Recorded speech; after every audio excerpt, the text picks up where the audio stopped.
So it's a great pleasure to see so many of you here this evening. Sejam todos e todas muito bem-vindos. Welcome to a great event, another great event featuring Brazil and one of the most distinguished leaders in, I would say, not only today, but in Brazilian history, who is with us tonight. So a special welcome to President Fernando Henrique Cardoso. Seja muito bem-vindo, Senhor Presidente.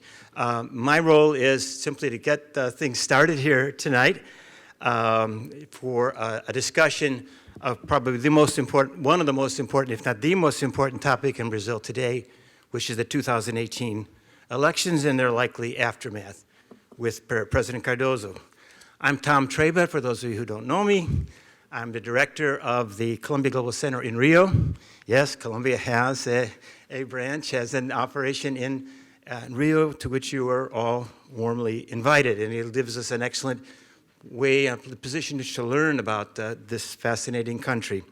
Putting together one of these events, often with relatively short notice during a busy university calendar, really does require a village.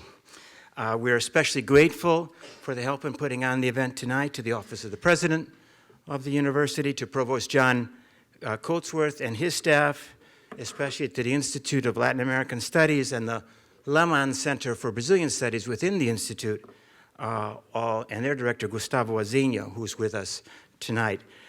So on behalf of all of us as well at the Colombia Global Center in Rio, it is a pleasure to support this visit by President Cardoso. At this point, I would like to turn matters over to our host and moderator for the evening, is Professor Albert Fischlow of CIPA. Just a word about Al is certainly in order. His bio is long and illustrious. Suffice it to say that he is presently Professor Emeritus at CIPA. That's his official title. Unofficially, he is a great and dear friend of Brazil, and he's one of the leading Brazilianists, not only on this campus, but in the world today. So it's a pleasure to have Al with us to perform the hosting and moderation duties. Colombia maintains very close ties with Brazil, and much of this relationship has been built upon the academic and managerial talents of Al Fischlow. So at this point, Al, I'll welcome you to the podium, and you in turn will present to us your friend and our honored guest, President Fernando Henrique Cardoso. Welcome, Al.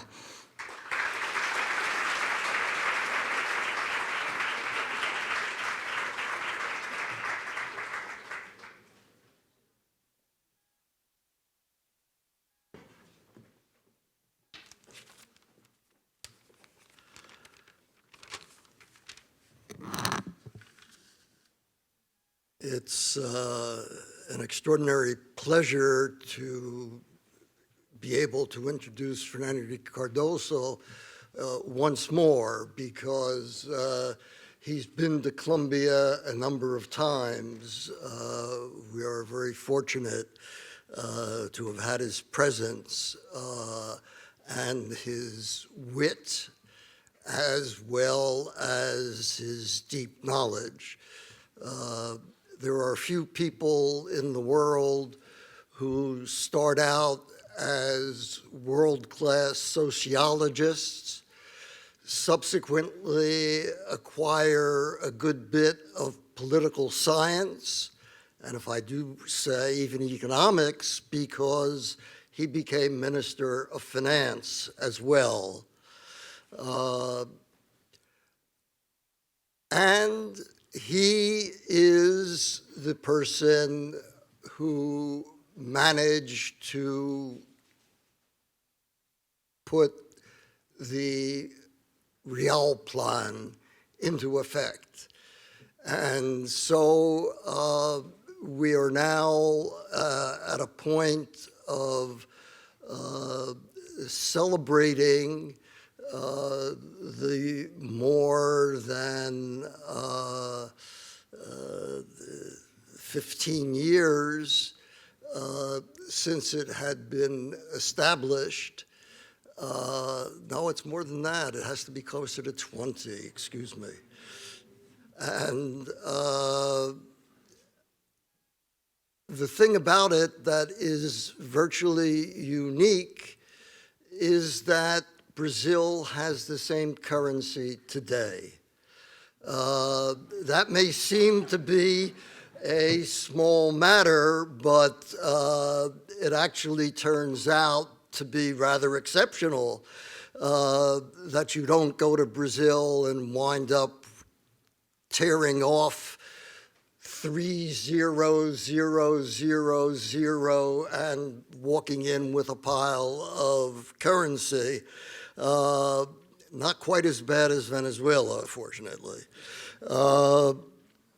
The thing that is impressive, most impressive about Fernando Henrique and is the fact that he started in 1969 SEBRAP,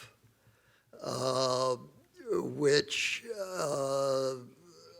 I had the pleasure of actually speaking at when I was down in Brazil, and where he has seen the development now of almost 50 years of success in putting together a group which is 150 researchers, and it is something that was very important. But he had an itch for politics. He had a desire, I think, to rationalize the world around him that was showing fissures of one kind and another. He managed to write a very important book called, I'm just trying to look at it and find out here what it is. My goodness gracious. And I was the one who read it and approved it for the University of California. I think it was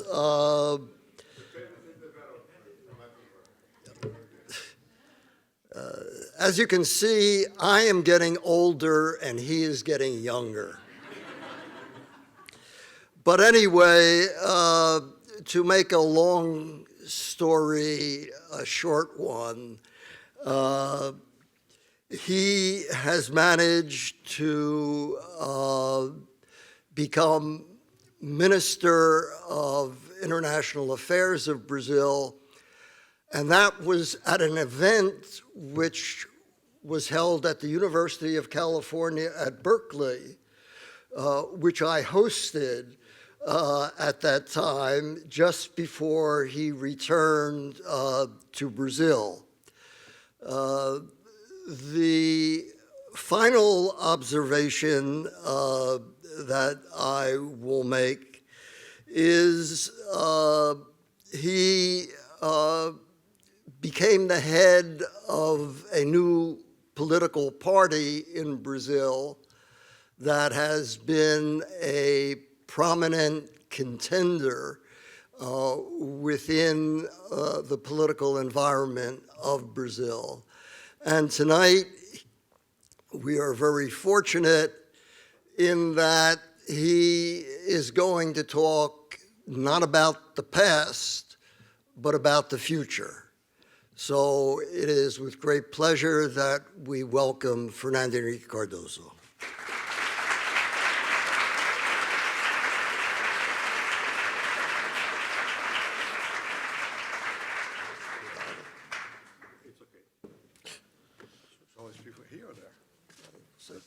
Yeah, well, good evening. Thank you very much for coming. I was not prepared to give a talk, a conference. In my mind, I would have to have some conversation with Brazilian students around the table. So I will try to do the same thing with you, more openly. And I would prefer to since Albert said that he's getting old, I'm older around, so I will sit down here because it's more practical.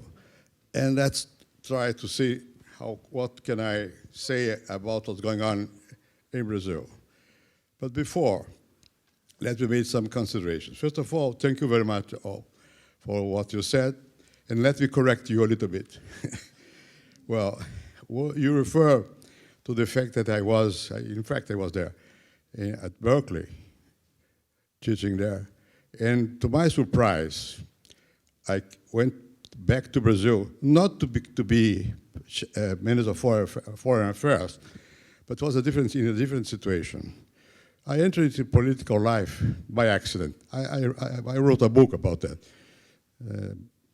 President by Accident. Well, but not just president. I was in Berkeley, teaching there, and I received a call phone by the governor of São Paulo, informing me that he decided to present himself, the senator from São Paulo, Montoro. He informed me that he decided to run for the governorship of São Paulo. At the time, we were fighting against authoritarian regime in Brazil. This was yet in the early 80s, and before the democratization. And during the electoral campaign for the Senate, I allowed to be number 2 with Montoro, competing with him, but just to justify my participation, to enlarge the number of votes who the opposition party, named MDB, Brazilian Democratic Party, could get. So I had no idea that, because he was elected, he got against 4 million votes. I got 1 point something million votes, because the idea was to add, and together we won against the opposition, which I'm a member very close to the military regime. I had no idea that as number 2, I would success the number 1 if the number 1 decides, well, to leave the Senate, because I had one number 2, and he had another one, but by the legislation at the time, the alternate senator would replace the first one. So I was in Berkeley, and I received the news that, well, it's possible. So at the end of my period of class there, the head of the department, a sociology expert in religions, called me to have a tea, and said to me, well, if you want, you can stay for longer here, because another professor, a German one, Habermas, very famous one, decided to leave. And it would be possible for me to stay for longer as full professor at Berkeley. I replied, well, okay, I accept, but I would like to have also a seat in Capitol Hill, because if I go back to Brazil, I will become senator. And in fact, that's what occurred. Montoro was elected governor, and then I replaced him as senator. So that was by accident. But this was a very short story, just to correct a little bit what you said, and to say thank you very much for what you said about SEBRAP and other things we did. And let's try to talk about the more contemporaneous problems. Well, I have been in the last maybe year involved in several discussions about democracy in general. And as you know, there is a widespread crisis in democratic institutions.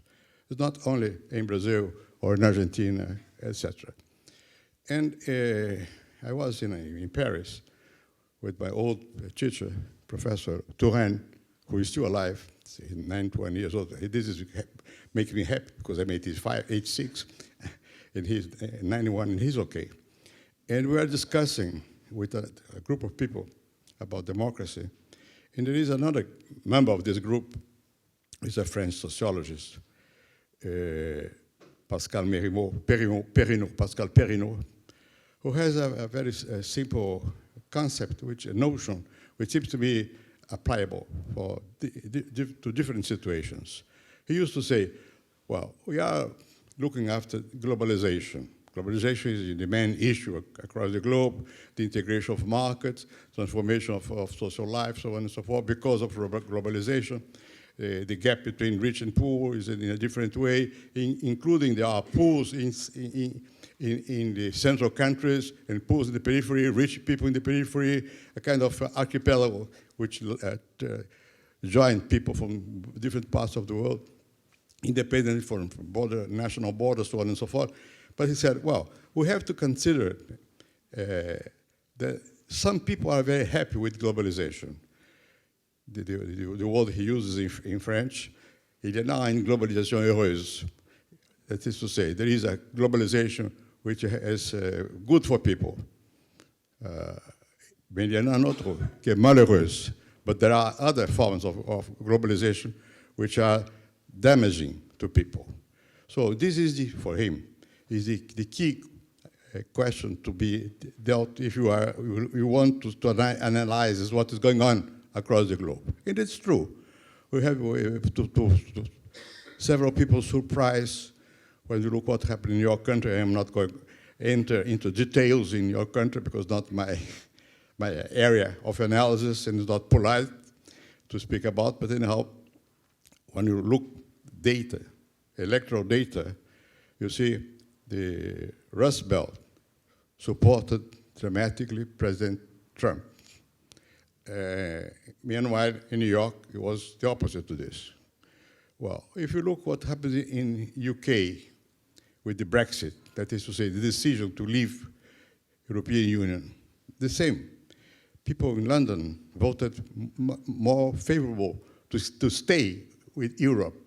Meanwhile, in other parts, in rural areas, old people and other kinds of categories voted against because they are not happy with what is occurring.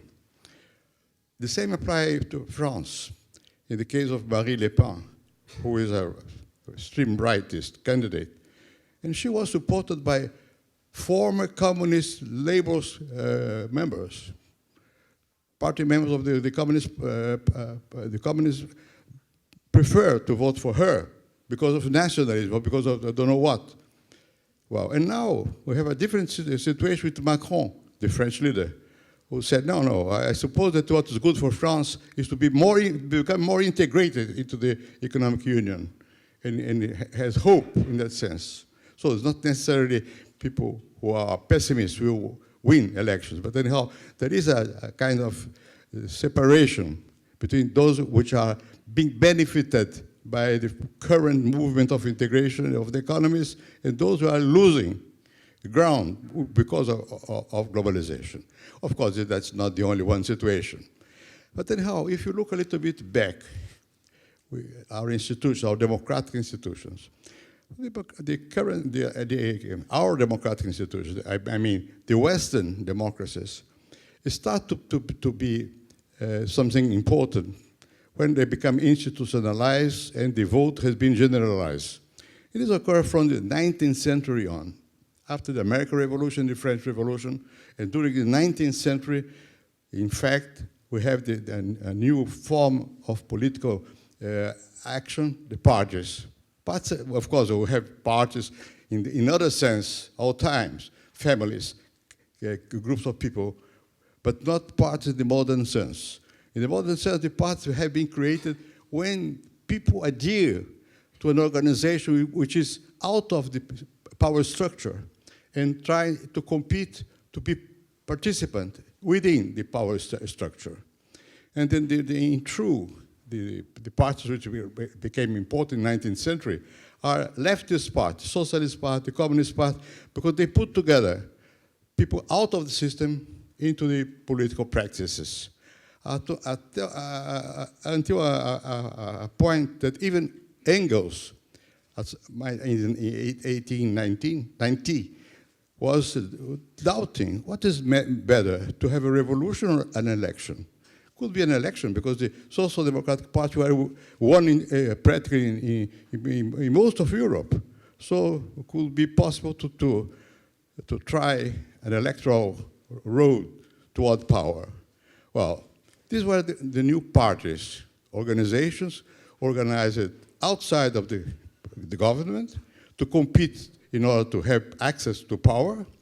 And those organizations normally had ideas which intend to represent social interests based on social structures capable to produce some forms of cohesion, classes. So our idea, I mean, sociologically speaking, when we speak, no more, but when I was a student, it was quite clear. You have the right, the center, the left, and some differentiations corresponding to structural differentiations. And within societies, we had cohesion, social cohesion. Well, what's happening nowadays is not just because some people hate globalization, meanwhile others adore globalization. It's more than that. Societies are being so profoundly transformed by modern technologies, which also are responsible for, or at least given space for globalization, that the fragmentation in society is enormous. We have no more the stable kind of social structure supporting parties, institutions, and ideologies corresponding each one. So this is a more profound crisis than what seems to appear, and more generalized crisis. We speak about crisis all around the Western Hemisphere, not in other parts of the world.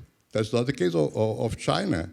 The last Communist Party Congress in China was the opposite to this. The idea is very clear. We have one party, the party knows what is good for people, and we have one leader, and the leader has to control moral authority, and they are delivering what people want. Housing, sewage, transportation, and jobs, so on and so forth. So there's another kind of justification for what is occurring there. Not just there. If you go to Russia, it's not necessary to speak about parties. It's a different formation. So the crisis to which we are referring now are crises in Western countries, because the Western countries were capable to organize institutions based on parties, based on freedom and competition, so on and so forth. All around we have problems with that system. I'm not defending the opposite. I'm not saying that what's good is to seize with our values. What I'm insisting is that we have more than just globalization and more than just corruption. We'll be back to the issue. But it's much more than that, more profound than that. We have a profound transformation in the structure of societies, and it's very simple. Social mobility, new occupations, geographical mobility, migration, so on and so forth. All this contributes to a kind of, to jeopardize the old system. The old system are very consolidated institutions, including parties. Well, this is the panorama in which we are. I repeat, we are, not just Brazilians. All we are. In the case of Latin America, and in our case, it's still more complicated. That is to say, we have more doubts about how we are working the political system in our countries. Why? By different reasons. First of all, we came from the Iberian tradition. So corporatism is very important to understand what's going on in this kind of society, and this is not new. There's lots of studies about corporativism and the consequence of that, so on and so forth. And since the beginning in our countries, the state has been an important player, much more important than individuals. You came from a different, you Americans, came from a different tradition. If you know, not just the Federalist Papers, but Tocqueville, all them. They say, wow, what is important? You have some sense of equality and the spirit of freedom, of liberty. And the basis for that is community and religion and individuals. Well, this never have been the sensibility of the Latin American countries or the Iberian countries. The idea was the opposite to this. What is important is the collective, not the individual, the collective, the state. And if possible, we organize corporations, collective again, to compete within the state or to link with the state, to press in the name of the nation or the name of the people, I don't know what, for our interests, or our organized interests. So we came from a different background, and step by step, we modify our political processes in our countries, even while, in order to integrate masses of people, some well placed within this system of power have the sensibility and the interest to address to those who are out, and this has been called populism, when we speak in the name of the working class, the Peronists, the Vargas, so on and so forth. But the idea of the populists in Latin America, at least, was always progressive. That is to say, let's integrate these people because we have possibility to go ahead with them. And that we are inclusive, not exclusive. We intend to protect our nation, but our nation is strong enough to open possibilities for those we are including now. And, well, normally there was a leader, a caudillo, something like that, who expressed those ideas, more than one party. The introduction of democracy was through these different instruments. Democracy in the sense, social democracy. Let's include, let's put all them together.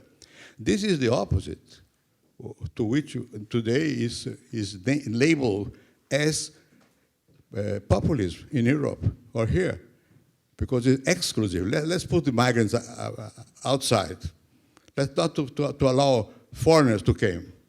Let's to defend the past, our tradition. Our populism was looking ahead. The current populism in Europe is looking back. Let's try, or even here, let's put America first again, you see? Well, so all around we have similarities, but coming from different perspectives. The content of our political negotiation, the ideology and discussion is quite different in different parts of the globe. Okay. Well, in the case of Brazil, to be a little bit more specific, I cannot be too much specific, of course. A little bit more. What happened in the last, let's put 30 years, after the new constitution? The new constitution was proclaimed, I don't know, approved in 1988. I was there, not just me, there are others among you who have participated also in the constitutional debate. What was our idea then?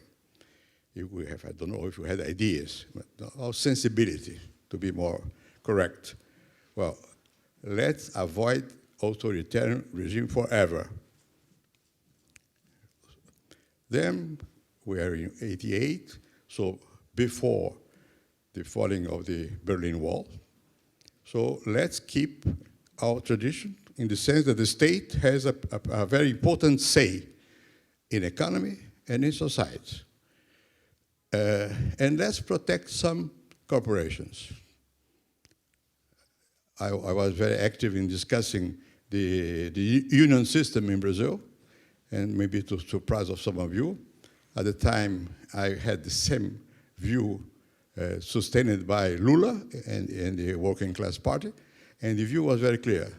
We have to break the old system created by Vargas, because Vargas was inspired by the fascism, by Mussolini's idea, and the integration of the new unions was very close to the state. The state controlled both sides, the entrepreneurs and the workers. Well, we have been defeated. I mean, people with Lula and my people, we have been defeated in constitutional vote because a kind of alliance. I don't go into specificities too because they are friends of mine. Or some people from the left made an alliance with the big leaders of the industrial of business in Brazil.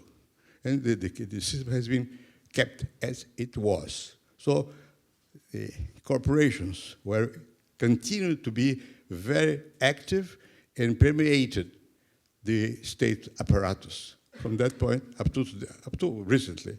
See? So, but the idea was, let's open, let's democratize. Well, we had a tremendous debate to know what kind of regime would be a parliamentary one or a presidentialist one. Well, the majority, I was head of one important commission. I was vice president, but in practice I was president because the president was too old, maybe the age I have now. So these kind of people are terrible. They have to put aside. Well, and then the more important committee inside the Constitutional Congress decided to transform the Constitution toward a more parliamentary regime. At the last minute, because of reaction by the President and others, this has been put apart, but the Constitution was conceived as if we were in a parliamentary rule. Well, then we add something. We became presidentialists. We said, okay, and on top of that, the president has to be elected by majority vote, 50% plus one. If he is not able to get 50% plus one on the first round, we have, as on used to say in France, a ballotage. So that is to say, let's have another election to see who will be able to got 50% plus one. So our presidential regime is very well rooted in the electorate, within the electorate, because the president has been supported by majority. But what we did with the parties, the opposite. We put very, very clearly that there cannot be any objection to the formation of parties. Every time the Congress tried to put limits, and tried several times, the Supreme Court says, no, it's impossible. So the consequences are obvious. At the beginning, we had maybe 4, 5, 6 parties. Today, we have 80 parties inside the parliament, in the House of Representatives, plus a queue composed by something like 30 parties, additional parties. Well, what the president can, how he can react, because the demands are coming from the society, and people believe that the president is a powerful guy. In fact, in practice, he has an enormous amount of power, but it's a democracy. So this power has limits. One is the Congress, the other one is the judicial system. And in Brazil, democracy is being more and more supported by our day-by-day life. So how can we pass one agenda? To imagine that a Congress composed by 20 parties will be capable to propose any agenda is a little bit crazy. I'll give you numbers. I don't know if the numbers are exact, but approximately. Today, the party number 1 has maybe 58 members in the House. Number 2, 56, 55. Number 3, 53, 54. And they are one against the other. So how is it possible to unify, to form a majority? Well, that was always a key question. When I was still in power, in office, at least I had the possibility to put together 3 or 4 parties until to be enough to consolidate the position of the executive branch, that is to say, to approve bills in Congress. Before I became president, I had a tremendous discussion with my people from my party. My party was a small party then, named Social Democratic Party, PSDB, and was a branch of the old MDB or PMDB, which is still alive in Brazil. Well, and we had it was necessary to have a decision. The polls were very clear. Since I was finance minister from the former president, President Franco, and since the program you referred to, Real Plan, was a success, we have been able to make the inflation decrease from, I don't know, when I start being finance minister, I don't know how to pronounce in English or here. The point is that I had maybe, as an average, every month, 25%, more than 20% per month. So escalating 1,000 because it's cumulative, so it's enormous. So the inflation came down because of the real plan. That's the reason why I became president. There is no other reason. It would be impossible. Most of my time I was a university teacher, and I had a very small political experience. I was appointed to be the Minister of Finance by a president who was the result of another impeachment, and very, very weak in political terms. But we organized to put together some very talented people, and have been successful. Okay. So I said, well, the servers were clear. I will be capable to win elections. No doubts about it. Against my candidatures was Lula. But Lula at the time made a tremendous mistake. Then he corrected. The mistake was to be very isolated and to be threatening that he would try to change everything, so on and so forth. Okay, so I won. And I knew that he would be probably the new president. But I had a discussion with my colleagues. I said, well, okay, it's possible for me to become president, but not possible for me to govern, because the party probably will be capable to have maybe 15% of the seats. So we have to make alliances. Difficult decision. Always is difficult to take the decision to be in alliance with others, because if they are the same, not necessarily an alliance. We make alliance with people different from us. So to what extent? With whom? We made with the PTB, which is the working class Labour Party, and the Liberal Front. Liberal Front was a head Dutch, because it was a Liberal Front, and liberal in Brazil is a bad notion. Anyhow, the decision was that. And because of that, I had an enormous majority in Congress.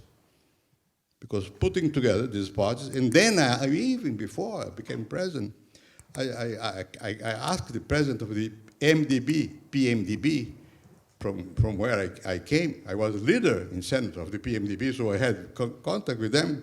I called the president of the party, who died very recently, was a senator from Santa Catarina. I said, well, I need you with me. So we made a kind of exchange of letters, designing some consideration about the future of Brazil.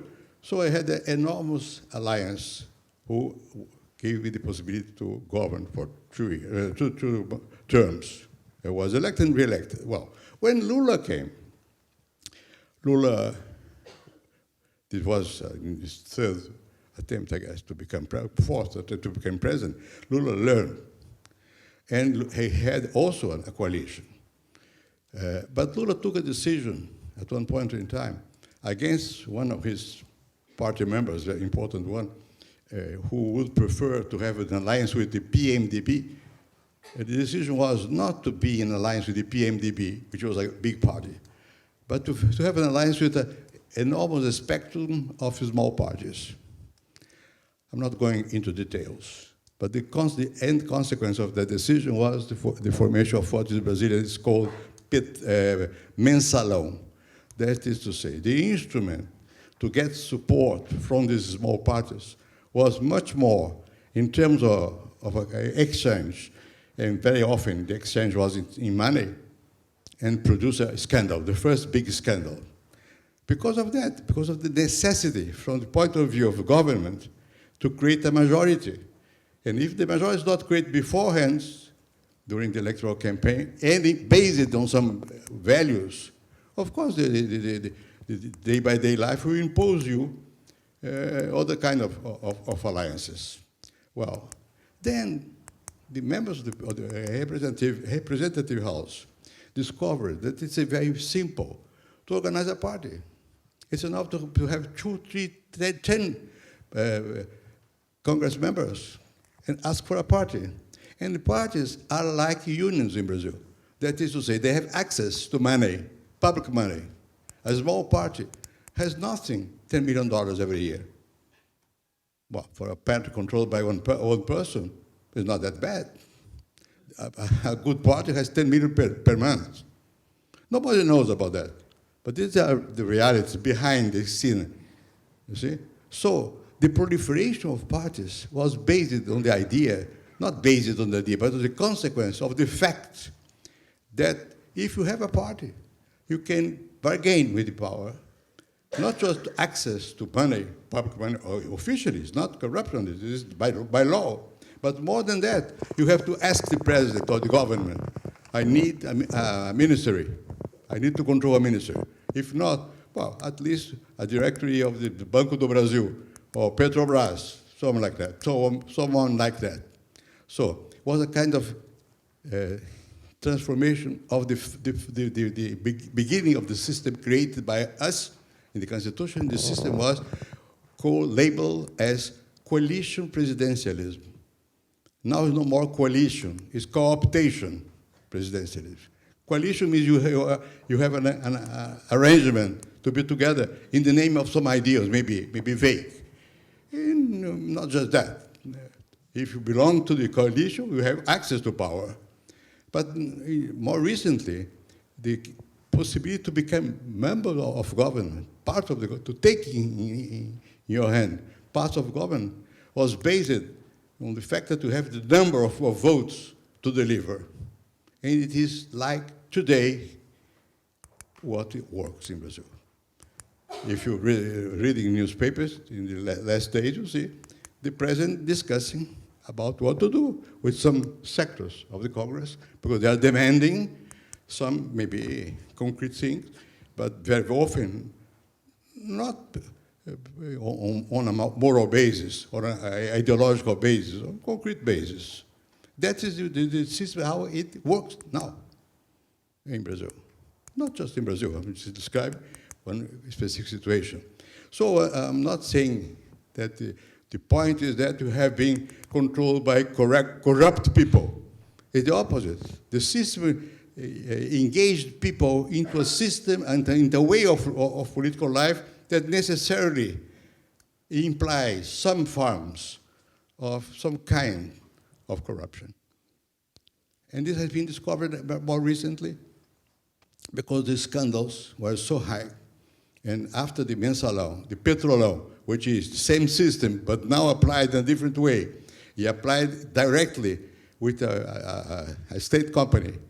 And the money coming from the state company through contracts between business people and the Petrobras, corrupting people inside Petrobras, but plus people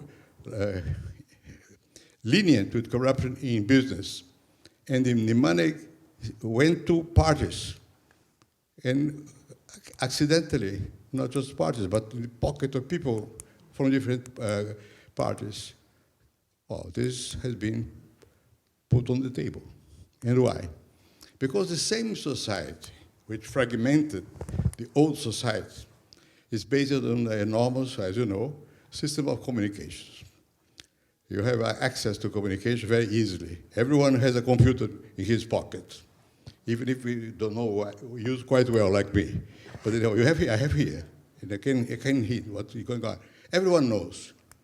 Every Brazilian has a multitude of people have information about what's going on. And also, we have simultaneously enormous modernization of the Brazilian society. It's not just superficial, not superficial, don't say, maybe it's not correct to say superficial, the aspects of corruption. It exists. But behind is also a connected society. The same instrument who turn possible globalization, it destroyed the old system, so on and so forth, is working there. And give access to people in terms of information, and they know, everyone knows what's going on. And also, the bureaucracy is becoming better. Who could imagine the federal police to be independent from government? Even to me, it's shocking to see what's that. But it's true.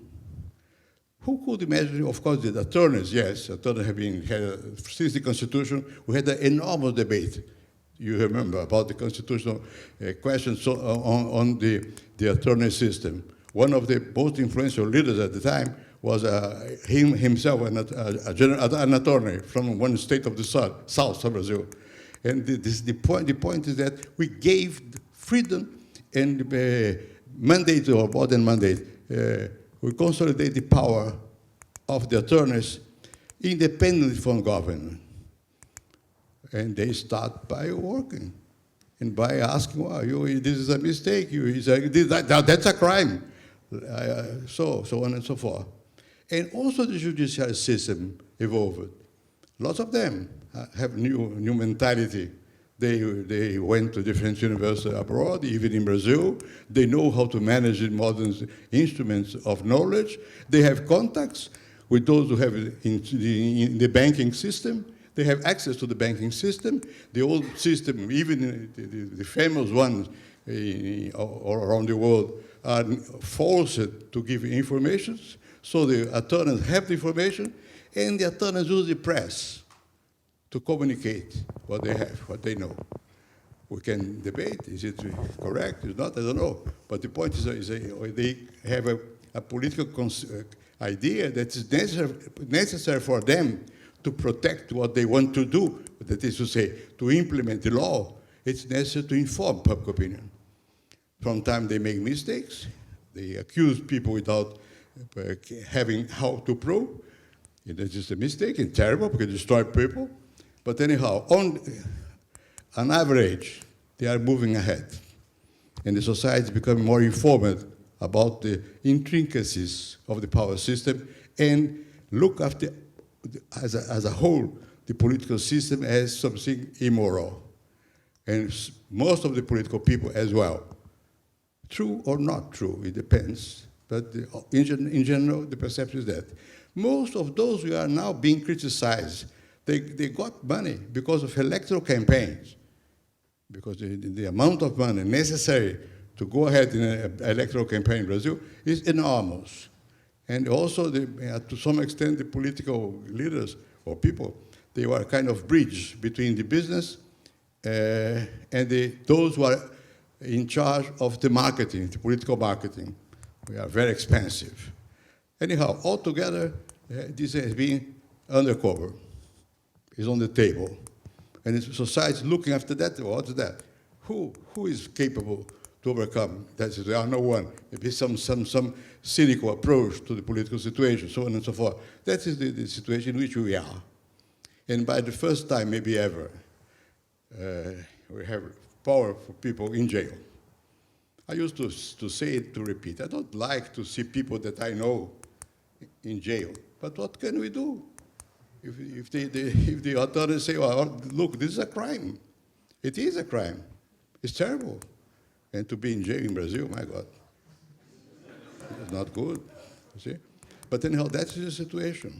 And by the first time, people have this contradictory sentiment. The political system is not working well. On the other hand, well, it's true that the justice is being put in place. This is also a danger because there's a kind of cynicism and the discredit of the political elite, the political parties, is generating a kind of maybe someone who can save the nation again. Well, but anyhow, not to produce unrest. If we are living in Brazil, and you know about, some of you know by heart, the names of the justices, 11 justices, they are fighting each other too. And in our case, you know, the discussion within the Supreme Court is, well, transmitted by TV. You can see them and the arguments, and it is normal. Everyone has different perceptions, and this becomes public. But anyhow, we know the name of the justices. And I doubt, even considering you, the name of the generals. 4-star generals. Who knows? It's a complete transformation. In a similar situation of instability 30 years ago, everyone will be capable to know, to nominate who will be the next general. In nowadays, not no more like that. There is no, maybe the more informed people maybe know the number of 2 or 3 generals, but in normal days they are not on the table. I'm not saying that in the day of tomorrow, no, who knows? It depends on different circumstances. But anyhow, this is not the situation now. And the situation now is that you are seeing the justice working, better or good, they are working, trying to work. Every day, if you look, if you go to the TV to see watch TV, you see there 5 people have been arrested nowhere, 11 people, lots of people. It is really terrible to see what's going on. But it had the negative, also the positive sense. Well, coming elections, I cannot say because I'm out of the system. I have a very honorary position in my party. I'm a president, honor president. That's nothing, you see. Nothing. Now I'm honorary several things. Maybe mainly PhD honorary, okay. But honorary president of the party, I have no really contact with day-by-day life in political Brazil.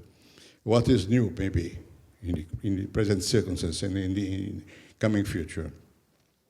Well, first of all, you have to take into account that political figures remain for a long time. As far as one person is a national name, it's difficult to destroy this name, in spite of all questions. Remember Perón, or Vargas. Vargas was good and bad in different moments of life, depends on consideration, but he stayed for a long time. The same applies to several, I don't want to name people, several leaders in Brazil. They have possibly cues. They can be active in political life, and in spite of all, and in spite of being considered for some as, I don't know, thieves or corrupt, condemned, well, people have a different sense of this kind of realities, because there are also concrete needs, and some of these important leaders have been able to modify life conditions for several sectors of society. And this remains important as a factor to motivate vote. That's not a moral judgment. It's an objective judgment. And this is not new. What's new is the presence of some forces coming from the extreme right. In Brazil, normally people used to say, I don't know, Peter cannot give a name, but anyhow, there is a very well-known Brazilian who once was from the right camp, and he was asked for the press, and he said, no, I'm social democrat. It became fashionable to say, I'm social democrat. You see? Everyone says, no, I have social sensibility. Of course. Now, it's different. But the first time, for a long time, because Vargas had social sensibility too, even when he was a dictator, now there is some people speaking in the name of order. We have to put thieves in jail if we cannot kill them. Like that. Well, this is new. The sense that there are some people, there are others which are now saying, well, it's okay to be motivated by your interests, your personal interests, individualist interests. That's not bad. This is quite new in Brazil. In Brazil, even those who are really motivated by individual motives try to disguise and to speak on the name of nation, of the workers, middle class, something like that. Now, nowadays, we have a kind of new forms of political affirmation. And what is interesting to note is that they have support. Not just they are speaking in that sense, but if you look at the surveys, they have been approved, supported by sectors of Brazilian society. And there is in between, in the middle, a tremendous confusion, tremendous difficulty. The same fragmentation referred to within the Congress is now appearing with respect to candidates in Brazil. So it's a risky situation because you cannot, in the sense that you cannot predict. But politics is normally not predictable. In our case, it may be a little bit more high, the sense of lack of predictability in Brazil. It's difficult to predict. And this is producing a kind of uncertainty and discredit. I prefer not to participate. I prefer not to go. In 2013, people went on the streets to protest against President Rousseff. Massive demonstration. From that time on, zero. There are no demonstrations. From both sides, or I don't know if there are only two sides, but anyhow, no people on the streets, because people don't believe anymore. It's a bad moment in that sense. Of course, I think that, it's not a hopeless situation, because what I said is also linked to the economic situation. We are passing through a tremendous recession, the biggest ever. Brazil, if you look data, as far as data are recorded, you will see that we never had more than 1 year in recession. 2 years is a lot. 3 years, never. So the sense that, we don't believe anymore in our country is terrible. It exists. And the unemployment went up to 14%. When I was in office, the clamor was terrible, because at one point in time, we reached 7%. Now we have the double. It's enormous amount of, now it's decreasing. Okay. Those who understand, or believe that they understand, like my case, what's going on in the economy, we look data and say, okay, it's not that bad. There are very hopeful new data about the prospects with respect to the GDP growing. This year maybe 0.6, 0.7, but last year was -2, minus I don't know what. The anterior year, minus I don't know what. So comparatively, is a little bit better. And unemployment, the date was 12 point something, but it was 14. Interest rates, went down, wonderful, 7.5 per year. Well, in real terms, the inflation could be 4. It's not bad for a country. So this probably will have consequences in the sense that, what will do? Those who have money cannot leave the money or buy only public papers. They have to invest money. If they want to protect their wealth, they have to invest money. So foreigners look after what's going on in their world. It's very cheap. Let's go. On the other hand, we are exporting. China is going up still. So commodity price is not bad as an average in last year and this year. So we are not importing because the situation is bad. So the excess, the surplus between export and import is very, very important. We have in the central bank $380 billion. This is a lot of money, maybe more than we need in terms of equilibrium looking ahead. But anyhow, it's positive.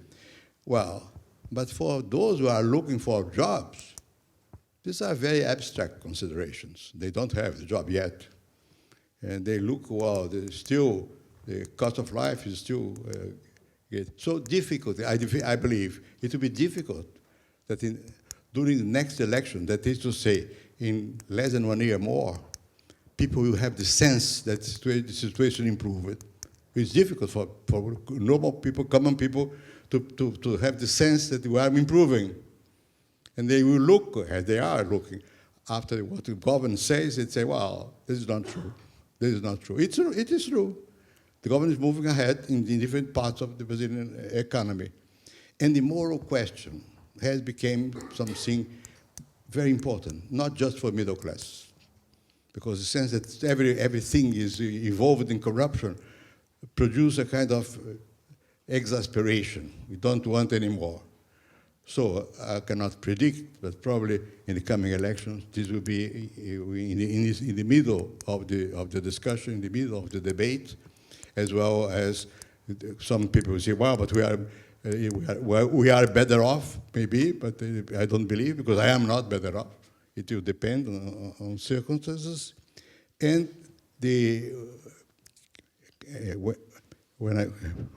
returning to what I said before, in this kind of situation, like here or in Europe, the message is very important. Why? Because the social bases are fragmented.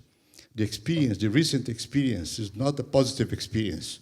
There is a kind of discredit. So those who will be capable to say something sensible to people, and to be considered as a person, a truthful person, a person able to say the truth, has chances.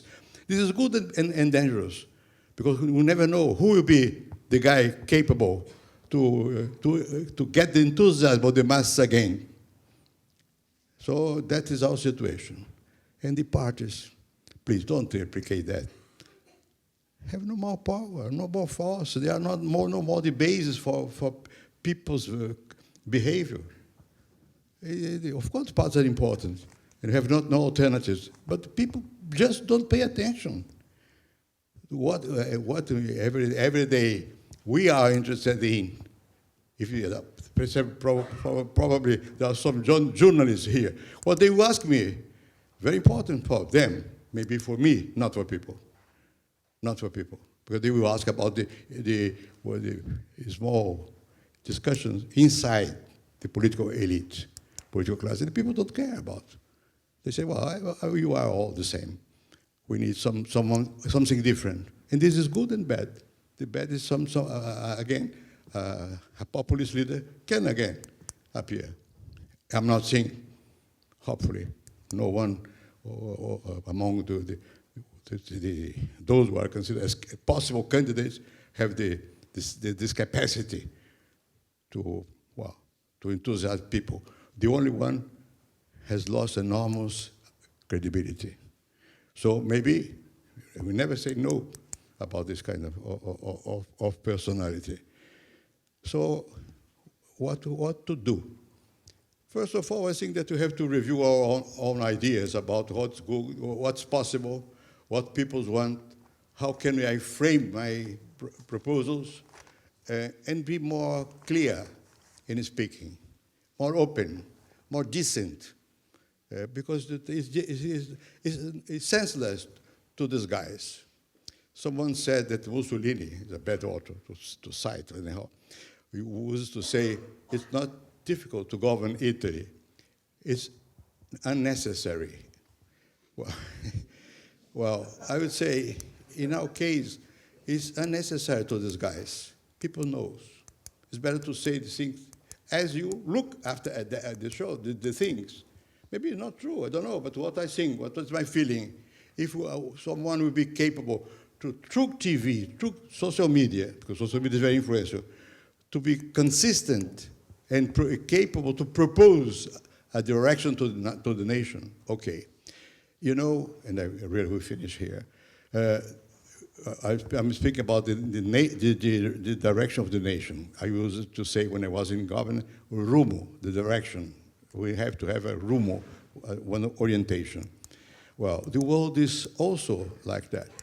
We have China, as I start by speaking, going up.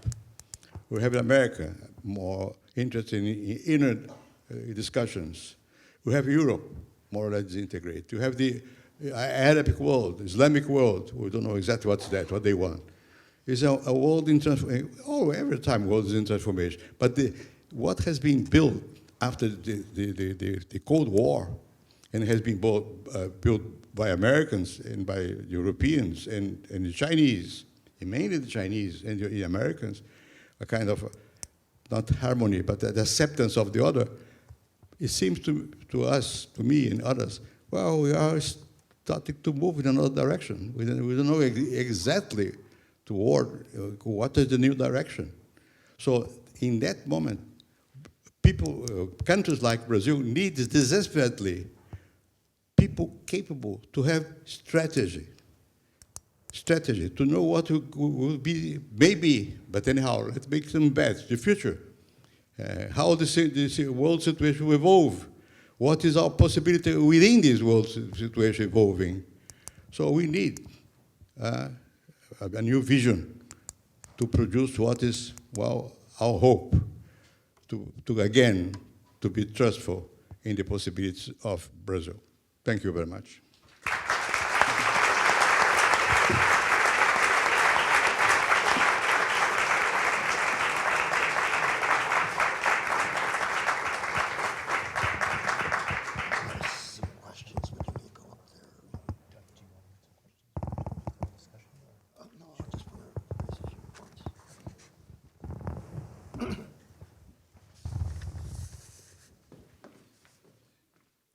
Muito obrigado. Thank you. It's an honor to be here. And so now we will have a little bit of time for discussion and questions. I'm going to turn it over to Professor Fishlow to make some commentary first. But then we will turn it over to the audience for a few questions. And I just wanted to go over a few just quick things. So if you are interested in making a question, later you can come up to the mic and line up. And there's a mic in the aisle over there. We do ask that you be brief, and be mindful that there are maybe many people that want to have burning questions to ask the president. And if you could just be brief and make a question. And I think the way we'll do this is we'll collect 3 questions at a time and turn it over to the president and have him answer them. And I do just want to, one final note, as this is kind of our house rule here when we have these world leader events here at Columbia, is that this is really a space for the Columbia community to ask questions, especially students. So we do ask that this is not a place for questions from the press. So thank you, and with that I turn it over to Dr. Fishlow. Thank you very much. Mr. President, I would like to make a wager with you that it was not when you became senator, because I was not in Berkeley at the time. It was October of... It was in October of 2000, and it was... No, 80 something, because I became senator in 84, I guess. No, 84, I was out. You had, when you became Minister of Foreign Relations, and we had the meeting at Berkeley in the Chancellor's house. So sometimes I'm right. Yes. Well, so there are different occasions. Okay, you're right. Let me turn to one of the questions that concerns everyone. Brazil is in trouble now because it avoided the fiscal responsibility law, because it didn't follow all the regulations. Now you have a constitutional amendment which passed, which requires that for the next 10 years, one must have a particular rate of growth, etc. Don't you think that is a little unwise, that relying always on constitutional amendments as a way of resolving problems? Well, you refer to the law of fiscal responsibility. I was in office when this law has been approved. To my surprise, the law was approved without any reaction, or not big reactions. Why? Because probably the congressmen were not aware of the consequences. And the fact is that the important thing is not to have a bill approved, is to have enforced the bill. And the law of social responsibility was not, after some point in time, enforced. The same applied to what the last constitutional amendment who put a top in the governmental expense during a period of time. Well, let's see if this will be enforced and what is the cost to enforce the law. The law of responsibility, fiscal responsibility, is there. One of the bases for the impeachment was because the president decided not to follow the law of fiscal responsibility. Well, I would say that what produced the economic chaos, financially, state finance chaos, was the fact that from one time, in one moment in time on, the decision was, well, let's give more credit, let's give incentives to consumption, don't paying attention to investment. It was a kind of discovery, which is a very old thing. It's very simple to produce a boom. It's very difficult to keep going. So what occurred was a tremendous boom, because the credit was very easy to get money. And then, well, the lack of investment, lack of jobs, and then the state finances were affected, and this stopped the whole thing. So the fact that we have lots of unemployed is because of that, because of decision. And when the government decides to incentivize consumption, to give more credit for a house, credit for I don't know what, to buy cars, people applaud. Because they don't have the sense at all. In the future, the consequence will be like that. It is difficult. What is difficult is you have to learn. But we did several times the same thing. We repeat again and again and again the same mistakes. Well, in the name of what? In the name of well-being of people. But well-being of people depends on the continuity, not just one moment. You have the continuity of a set of policies to have to be enforced. I would say several of these social policies are very positive and have been implemented. And we have to keep these policies. But we also have an eye on the bad consequence of the lack of responsibility in dealing with law. And this is not enough to have an amendment, a constitutional amendment approved. It's necessary to be tough and to not to make a misuse of your power, the power to produce credit, the power to produce money. We have to be not self-limited, but the society has to be more aware of that, to impose limits. I'm not sure if our society is yet aware of that. I think we should now open it up for questions before the line gets any longer. Please, simple questions, very simple, not difficult ones. I'm tired. I'm old, I'm tired. Be patient, okay. Ex-President and Professor. So my question is connected with what you were speaking like in the beginning. That's why reminds me that book. The name is The Art of Politics. So you said that was an accident, but in the book you said that it was fortune. Yeah, yeah, as our friend, as our Italian. Yeah. So in your book, The Art of Politics, you interpret Max Weber's stance by distinguishing the two ethics. The ethics of conviction and the ethics of responsibility. I think you said, I don't know, but I think if I remember, you said that the best thing to do is to operate with both in balance.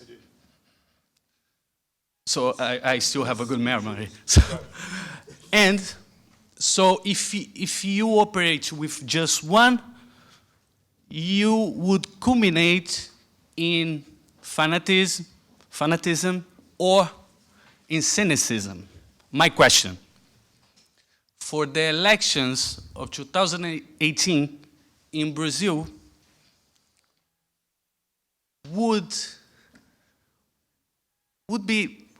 which one is the least cynical or the least fanatical political party? That is my question. But if you want to, I don't like it, it's difficult to say because to analyze in terms of political party, like we are saying like institution, but when we think about ethics, it's more about like individuals. Yeah. But if you want, you can say about any candidate or you can say about the institution. Thank you very much. Well, thank you. What are you referring to what I wrote? I don't remember exactly, but it's true what Max Weber said. And let me give you a very simple example. Once I was in Rio, and some newspaper people asked me about the rate of interest or something like that, or the exchange rate. I don't remember. I said no change at all. Of course, I knew that some change will occur in the other day, but I could say, because if the president says it's a disaster in financial terms, in the markets immediately. So in that position, I understand Weber's sense of responsibility. My responsibility is not to say the truth. It's, if possible, not to say anything. Not to say anything, because not to say something wrong. But you cannot say the truth, that is taking by true what will occur because I decide already. But I cannot affirm I decide because it will produce immediately a negative consequence. You see? So when you are in government, you cannot use the same length to judge those who are taking decisions. That is not the same as to say those who have to take, those who are entitled to take decisions are not responsible in terms of ethics. They have to believe in something. What are your beliefs? And you have to explain. Well, of course, never is complete like that. But every time I was president, I wrote a book about my proposals. I was not unable to fulfill all proposals, but you can read it. I never was out of what I said. I tried, not necessarily I have been successful, you see? So, you refer to different parties in Brazil. I would say the parties have no more representation in Brazil. They are highly lacking credibility. I'm not referring to one party. I'm referring to the parties, and I gave you the reasons why I think that it's like that. I belong to one party. I will try to move this party ahead, but I know that the difficulties existent in different parts. In all parts it's difficult for me to imagine one party. This is a correct party. Most of them have been implied in wrong ways. So it's difficult. If you ask about leaders, some leaders, who are the leaders who are more affected by what happened? Those who have been out of power. But because of that, they are not involved. What they are saying could be okay. But anyhow, and if they became powerful people in confronting realities, how they will behave? It's not clear. I believe some people, some including candidates there, they have good faith. But they say things that they believe in. But I'm not sure if being in power, they'll be able to behave as they are proposing now. Because there are other, and this is not disqualifying them. That's why I use Weber, because I think that the man in power has responsibilities. It's not just true. We are not praying in a church. It's easier to pray in a church. No, it's easy. But anyhow, we can do it with more, be self-confident that you are behaving correctly. But when we are in power, you have to take decisions between that and that, and under circumstances. No, it's not your values or your will alone. How you translate your will and your values into practices. Practice has to be compromised with some situations. So that's the difficulty to judge others. Thank you. Thank you. Next question, please. And again, let's try to be brief, just to be mindful. There's a lot of people that want to ask questions, and we want to make sure that everybody, or at least most of you guys, can get a question in. Good evening, Mr. President. I'm an MBA student here at Columbia Business School, and my question is, if you were in our shoes, meaning graduating next year, would you be willing to go back to Brazil upon graduation? I certainly will. Certainly, yes. You know, well, it depends on each one. I had the possibility once in my life I was invited when I was teaching in France to form part of the Collège de France, which is the most important institution in France. The guy who invited me was Foucault. And I was in a restaurant with my wife, still alive, the first one, and Foucault. Well, I prefer not to believe what he was asking me about. Then I was trying to see what are the conditions to be appointed as a part of the fact that the congregation has to nominate you, and there is always the dispute. There was another question. I had to become Frenchman, citizen. I decided no, because I think, well, it depends on each one. My roots are so profoundly entrenched in Brazilian life, in Brazilian people, Brazilian culture. I cannot. I think I have to be there. Of course, at that point in time, it would be possible for me to live in different parts of the world. But I don't want to do. I prefer to be there. It depends on each one.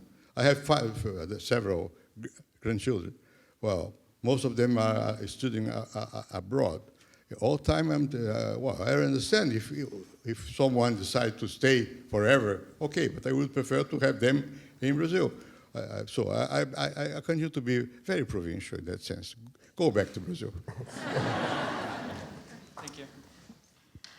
Hi, so I'm an undergraduate here at Columbia. My question is, as political scientists, we love patterns. So with the rise of the extreme right in Brazil for the next election and the power that they're getting, we can not look back into the past and to the beginning of the 20th century when they were raising to power. And one of the big things that allowed these people to get into power is that the mainstream parties failed. So my question is both to the center-right and to the center-left, especially to the center-right in this case, what do you think needs to change and what actions need to be taken by the mainstream parties to make sure, as we assume that we don't want an extreme in power, what needs to change? Well, you know, it's difficult to look after the political scene in Brazil using the eyes of the past. I said this at the beginning. We had in the past, it was very clear who are those who are from the left, who are those who are from the right. Of course, there are differences in that sense. Of course, there are some people, it depends on which your acts, if you believe in terms of social justice. Those who are not looking after justice, social justice, are belonging to the right, you see. Normally there is a confusion. People don't know exactly because they behave, it depends on which issue, they change their minds and they go and back and forth. As I said to you, up to very recently, we had a kind of mix between right and left and center, and the parties which are considered leftist parties are supporting rightist interests and so on and so forth. So I would say, in my personal preference, I would say it's necessary to reorganize a center looking to the left. Yeah. That's my preference, my personal preference, not an analysis. And this implies that you have to have a progressive look, meaning you have to take into account what Xi Jinping said the other day, that is to say, globalization is not an ideology, is a phenomenon as a consequence of a change in the mode of production. So you have to be engaged in the international scene. I think you have to look that Brazil has an acceptable degree of difference in terms of income.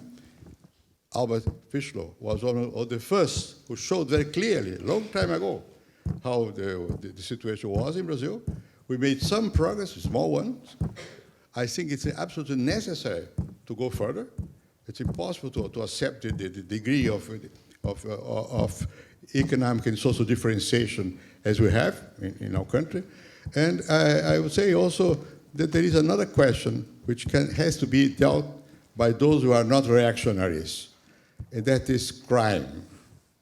Crime is expanding enormously in Brazil, and not like corruption, not the personal crime or personal corruption, organized crime. If you go to Rio, I go often to Rio, you'll see the situation is difficult to deal with the situation of crime. And if those who have more progressive views don't refer to crime as a real question, they open a space to the right, to those who speak on the name of, the right. So I think that's necessary to have a new, can I put demagoguery? I don't know, a new message, more centric, but looking to the people. Thank you. Hi, my name is Gabriel. I'm a freshman here at Columbia. First of all, thank you for the talk. You mentioned structural crisis that our contemporary societies are going through as a side effect of the advancement of globalization and the media. My question is, taking into consideration the ever-rising influence of fake news in our daily lives, how can we rekindle the almost dead faith of the Brazilian population in politics at a time when it is crucial that we make the right decision for a future? I don't know if I got your question, but anyhow, fake news, as you know, are usual across the globe. Fake news. How to conciliate this fake news, because our day to day have fake news, with some sense of governance? How can you, that's the question. It's not clear. I have been last week or the week before in Buenos Aires in a meeting with a group of people named Ibero-American Forum. And this meeting is composed by some intellectuals, some business, and some owners of media, the principal ones in the area. They are, all of them, completely astonished by the fact that they don't know what to do, because fake news are around. The social media is very important, more influential maybe than the conventional media. The conventional media was marked by the fact that they have, anyhow, someone who is able to say this is true, that's not true, to investigate, or at least to assume the responsibility, because the name of the editor-in-chief is there, and also the newspapermen used to sign their names, and social media is not like that. What to do with that? How can we govern a country? And this is what will occur. It's not a question, not a simple question to respond, because it's not yet clear. How can we influence, take into account that we are connected, and connected through instruments which are not responsible. The information coming from them are not necessarily serious. I'm not saying that all information gave by the news are correct, but anyhow, we have some instrument to do that. That's a big question. The only countries in which this problem doesn't exist are dictatorship, because they are prohibiting these wars. So how can we create forms of government compatible with this new moment of Brazil, of the world relationship between people? I don't know. It's not clear. Not clear. Elections are important, but you know what can be manipulated by fake news. If you press your button in my name, you'll see that I have an apartment in New York, another in Paris, with the photograph. Unfortunately, I don't have. But what can I do? Zero. I can say, of course, some people will believe because they want to believe. Others know that's not true. But it's like that nowadays. Even if I will get crazy because of that, poor of myself, because every person in public life is subject to this kind of unpredictable, not mistake, it's a lie about you. You can react, yes, but how? By using the tribunals, difficult. By putting yourself another version, maybe. It's not clear. You are debating now in America to what extent the Russian government was interferes in the elections here. Who knows? So we are living in difficult days. Thank you. Hi, my name is Tulio. I'm a postdoctoral researcher here at Columbia. Thank you for being here in our time and answering our questions. I believe in justice, but unfortunately what we see in Brazil is a crisis that goes into justice as well. And my question is about next year's elections. We have, as research institutes say, we have like at least 35% that Brazilians that believe what's going on against Lula is lawfare. How do we accommodate the situation in the next year elections? And how can we understand the situation that the Labor Party, PT, is still the better rated, after all, parties in Brazil? Thank you. Well, that's your opinion, of course. I respect. But anyhow, I think, well, about the justice. Facts are facts. You have to see the facts. See, I went to give a testimony in favor of Lula. I did. In the case of, I don't know what, one of the cases, Moro was the judge. And I went there, and I gave the testimony. Well, so I try to be the more objective that I can be. Of course, I have position too. But anyhow, I think that it depends on how the justice will continue to process. We cannot, I prefer, in the case you refer to, I prefer not to say what will occur with Lula. I don't know, I'm not judge. I'm not judge. I don't want to be judge. I am not a judge. I'm not trained to be a judge. I don't know the facts. It's necessary to see the facts and to say it's true, not true. How are the facts? What is this? Well, this is a process, is in process, you see. I don't think that the justice in Brazil is completely discredited. No, it's not like that. Maybe they make mistakes too. I don't know. It's all around the world, this is possible. But I would be more modest in waiting and to see if one person, I'm not judging, I repeat, is condemned one time, second time, third time, my God, something is wrong. Not with the justice, because the facts are facts, or if they are fake facts, you have to prove that they are fake. So that's my position. Be modest, be cautious, and wait and see what will happen. I cannot predict what will happen with one, not just Lula, there are several, including my party. I think the same applies to everyone. But I think the justice is trying to be, I know that some attorneys are exaggerating, accusing without data.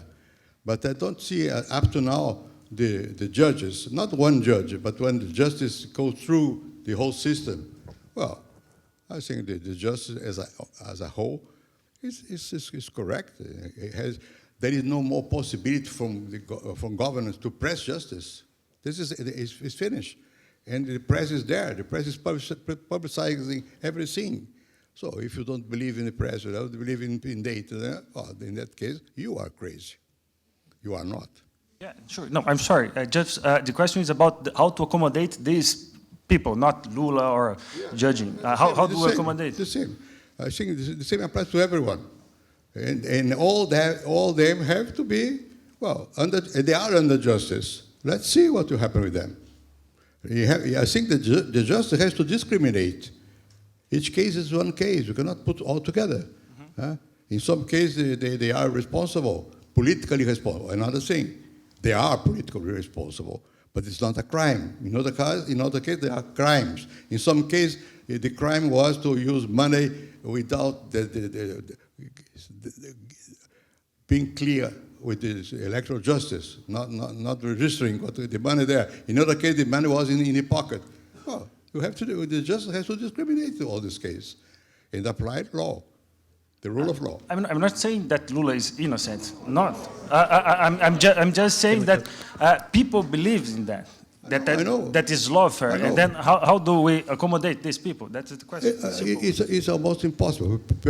People will deny the fact. Others are denying other facts. Other facts. I cannot enter into details, but even people in power are trying to deny too. Well, both sides, all the sectors in the political spectrum are trying to deny. It's normal. It's normal. And some people will believe that they are right. But the justice exists, and the justice has the last say. That's my position. Okay, thank you.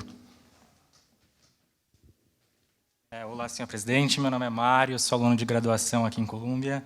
So my question is, as a voter, what priorities do you think the next president should have? 2 or 3 priorities? Well, we have an agenda, a national agenda. Because we have to recover growth. Without growth, it's impossible to redistribute and continue to redistribute. How to recover growth? We need investment. Well, how to have investment? We have to recover credibility, some degrees of previsibility, you see? Well, we have a tremendous lack in our infrastructure. There are lots of money across the world. It's possible to use this, I don't know, but we have to try to put more money in infrastructure. And don't put aside education. This is crucial. It's not only words. This is crucial. The world of the future will heavily depend on people's capacity to deal with new technologies and to get jobs because of that. So we have to go more further in trying to have a better of education in Brazil. I think it's a common agenda. It's not mine. Everyone has this in mind. How to implement is the point. How to enforce what is good faith, good ideas, well, are simple to have. What is difficult is to put into practice. I hope we'll be able to have people capable to put into practice. Obrigado. And let me say, for me, it's not something tied to one party. I'm not sectarian. Not. Neither I judge the parts as a whole as make mistake. Some mistake, some parts did, other parts did the others. The world is more complicated than what is good, what's bad. Obrigado. Hi, my name is Marcel Orandi. I'm from Brazil. I want to thank you for what you have been done in creating the real currency. I was young in Brazil, but I remember we were living tough times out there. And in my opinion, you prepared the country at the time for the future. It is a shame what they did after what you deliver. And also, it's a pleasure to meet you in person. My question is, we have now 2 strong names in Brazil for the election in 2018. One is Lula, other one is Bolsonaro. They're not sure they will run or not, but my question is, who can do something similar of what you did for us at that time? Do you have a name for 2018 to support? You know, as you know, I'm not an economist. I never was. I have some acquaintance with some texts in economy, but I'm not an economist. What I did was to put together talented people. So what is important for a leader in any country is not what he personally is able to do. The question is he able to listen? Is he able to join people, to put together people? Is he enough self-convinced that he has his own value, that he can add people with more value than himself? Yeah, for sure. Because that is the question. That is the question. There are several people in Brazil capable to do that. I don't want to give names because I don't know yet who will be really the names. And I would say, even by law, I can't say that because it's possible to criticize me as appointing candidacies. It is not allowed. But anyhow, no, it's not because of that. It's because I don't know, really I don't know who will be able to do that. There are several good leaders in Brazil. Mainly those who are not yet at the national level. Yeah. And this is a problem. Because we have several mayors. I'm not referring to one, specifically one. Several mayors from different parties, parties, which are very good ones. We have different ministers, good ones. The question is how to transform these people into national leaders. And this depends on opportunity. I had the opportunity because of the Real Plan. Depend the opportunity. And depend the connection with the media. And the media necessarily will give more space for those who are exotic, bizarre. It's normal. It's normal. So if a person is bizarre, well, make clash, noises, okay. So it will be necessary to someone not bizarre, but capable to behave in such a way that the nation will follow him and be listened by people. And this depends on the interaction with the communication instruments, including for the social media. I am no more capable to do that because I am no more capable to be in contact with the social media on a permanent basis. You see, there are leaders. Let's see the opportunities. I think the opportunities are as important as people. We have good people. We have less than a year for the election. It is not time to start to support someone you believe that I think can that be is the, I a think choice. that is the question. I am very objective. I try to be realistic, not objective, realistic. Let's see who are they. Let's see who are the people capable to have support in parties and in society. It's not clear yet. It's not clear yet. I don't want to give my preference here because it's not correct. This is a university, it's not a political club. In a political club, I could advance some possibilities in terms of names, but I would say there are several, and what is important is the opportunity and the capacity of the guy to take the opportunity by putting people together, and not to say, I am capable to solve all problems. It is not serious. And that's what is important, or better, what is bad in our situation. The parties normally offer these people. We have a whole of people in parties. Our parties are in a bad moment. Yep. Great answer. Thank you. Just a quick note. So our time is coming to a close, but I think we have time for 2 more questions. Sorry for you guys, but we do have to wrap up around 7:30. So. Okay. Thank you for your presentation, Mr. President. My name is Mario Saraiva. I'm doing my master's here in public administration, and I am also part of Brazil Talk. On behalf of Brazil Talk, we have 2 very simple questions, as you asked. We talked a lot about corruption in Brazil, and especially at this time, but is corruption really the biggest problem of Brazilian institutions?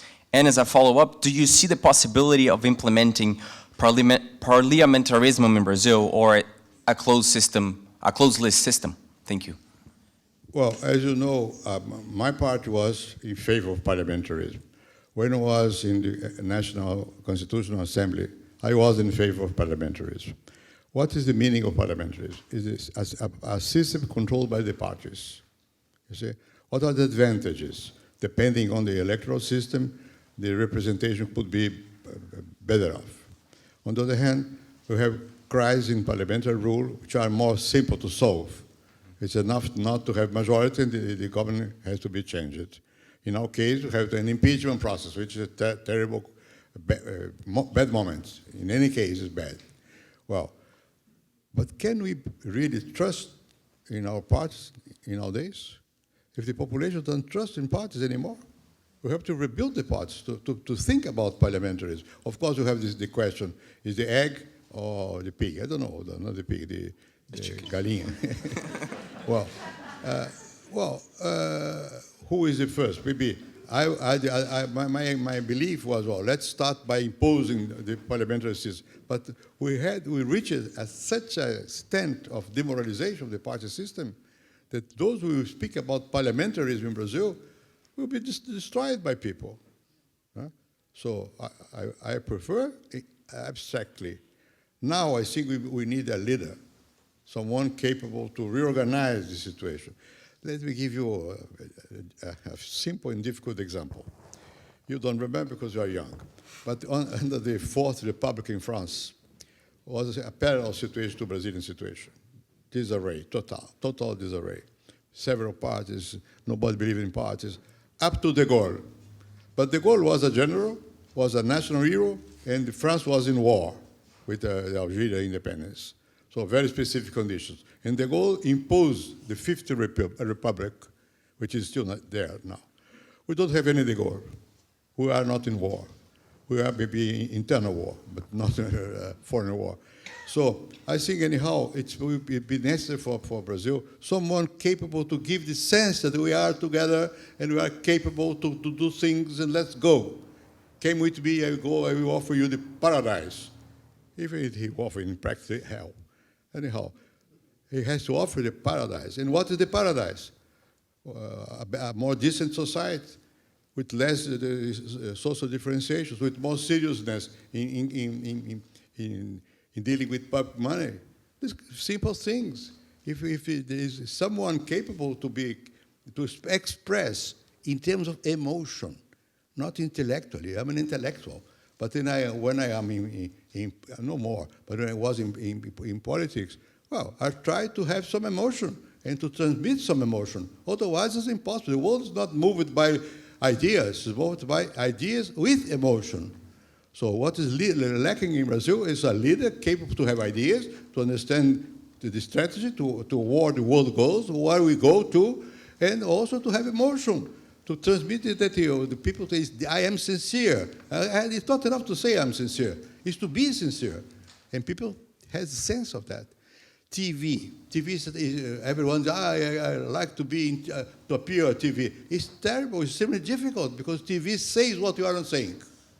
When TV is a different thing. Your body speaks. This is important. Your body speaks, not you, not your verb, your discourse. How do you formulate? You have no control about your hand, your eyes, your face. You have no control. But people understand. When someone is capable to, sometimes it's a mystification, but sometimes no. We need someone capable to represent a new perspective with emotion. Thank you. Good evening, Mr. President. My name is Rodrigo. I am a graduate student at the journalism school. And at the beginning of the talk, you talk about the rise of right-wing politics in Brazil. And there is a right-wing thought and an agenda. And there is a component of that is the rise of evangelical fundamentalist Christians in politics. And I would like to know, what do you think about this? What are the consequences of that, especially in a context where people do not trust parties anymore? Well, what you said is correct, but this occurs in America too. If you watch TV in America, you see it day and night. There are people praying and preaching and saying what they believe. This is democracy. You cannot prohibit that. But the point you are asking me is a good one, because taking into account the disorganization of different institutions, this is one institution which is not disorganized, and some people believe. So they will have some say.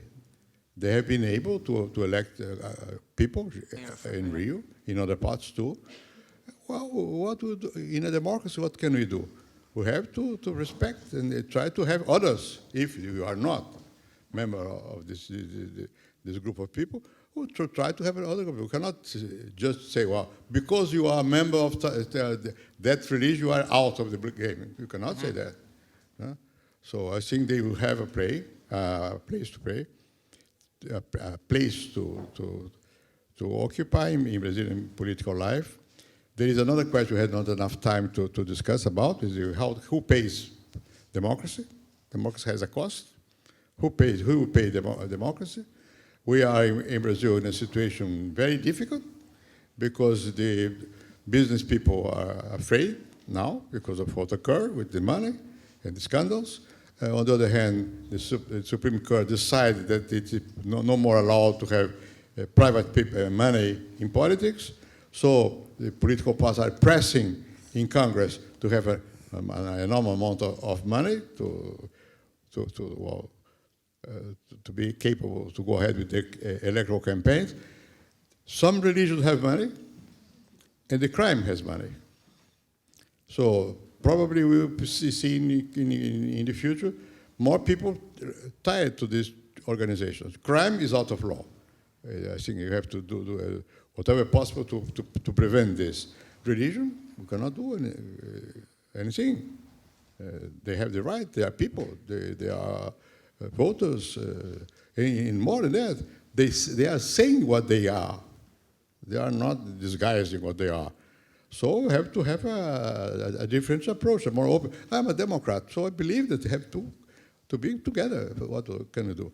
I don't like those who want to kill you. This I don't like. Who kill me, preferably, I don't like.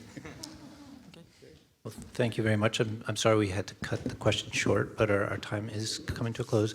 I'm just going to, wanted to thank you all for the thoughtful questions, and maybe turn it over to Dr. Fischlow and President Cardoso for some final remarks, and then close the evening. Well, I think we heard that Brazil needs leadership. And we also heard that Brazil requires a set of objectives which are constitutionally not imposed for long periods of time, but rather to use the institutions that one had more effectively. The third thing that I think we learned is that the situation facing Brazil is a very critical one, because with an investment rate of 15 to 16%, there is no possibility of long-term growth. One may get a little recovery cyclically, but it can't go on the basis of having the lowest level of investment in the region. Finally, I think we learned that President Fernando Henrique Cardoso was a great president.